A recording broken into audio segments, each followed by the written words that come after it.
नमस्कार. जिल्हा परिषद आणि पंचायत समितीच्या निवडणुकांचा निकाल आज जाहीर होतो.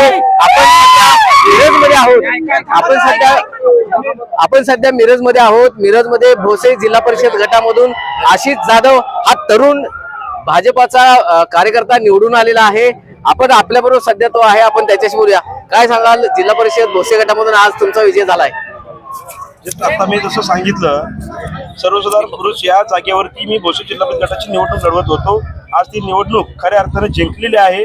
आणि मी जसं सांगितलं की सर्वसामान्य कुटुंबात असेल, गोरगरीब कुटुंब असतील, या सर्वांचा आज विजय आहे. जिल्हा परिषद गटातल्या प्रत्येक नागरिकांचा आज विजय आहे. मला एक आवर्जून सांगायचं की लहानांपासून थोरांपर्यंत सगळ्यांचा आज विजय झाला आहे. आणि डॉक्टर सुरेशभाऊ खडे जे आमचे मिरज मतदारसंघाचे लाडके कार्यसम्राट आमदार आहेत, त्यांच्या विकास कामांचा विजय आहे, त्यांच्या व्हिजन जे आहे त्यांचं त्याचा विजय आहे. आणि सर्वात महत्त्वाचं आमच्या आदरणीय सुमन मावशी खाडे यांच्या कष्टाचं आज फळ झालंय.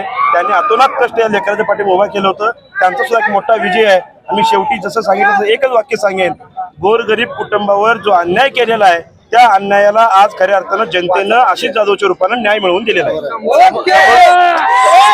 समोरचा जो प्रतिस्पर्धी होता, अनेक वर्ष जिल्हा परिषद असेल किंवा कृषी उत्पन्न बाजार समितीचे सभापती म्हणून त्यांनी अनेक वेळा काम केलेलं होतं आणि आता त्यांचा पराभव झालेला आहे, तुमचा विजय झाला.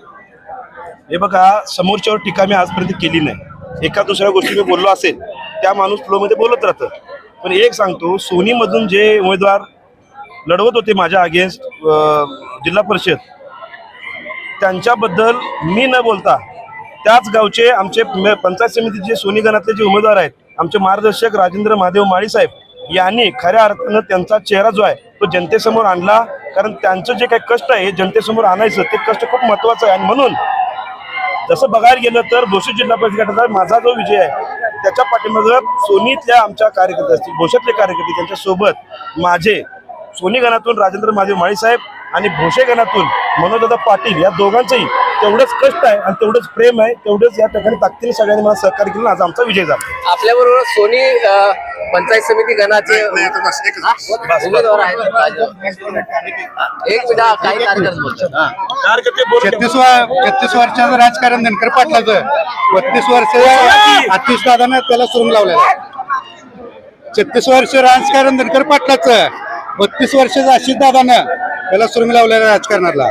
नक्कीच 32 वर्षाचं जे राजकारण आहे त्याला सुरुंग लावण्याचं काम आशिष जाधव यांनी केल्याची प्रतिक्रिया काही कार्यकर्त्यांनी व्यक्त केली आहे. मोहन राजवाडे, नवराष्ट्र न्यूज, सांगली.